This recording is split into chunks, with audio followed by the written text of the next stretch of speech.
Welcome to Pro Hands Home Improvement. Today, we're diving into the world of deck building costs in Los Angeles for 2026. Whether you're dreaming of an outdoor oasis or a simple backyard retreat, understanding the costs involved is crucial. Several factors influence the cost of building a deck.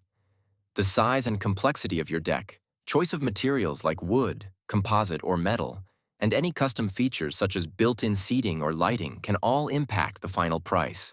In Los Angeles, you can expect to pay anywhere from $4,500 to $9,000 for a standard deck.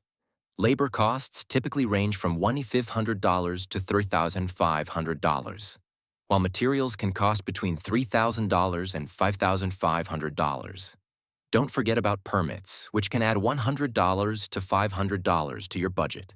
To keep costs in check, consider mixing materials or opting for a smaller design. For DIY enthusiasts, building the deck frame yourself can save on labor.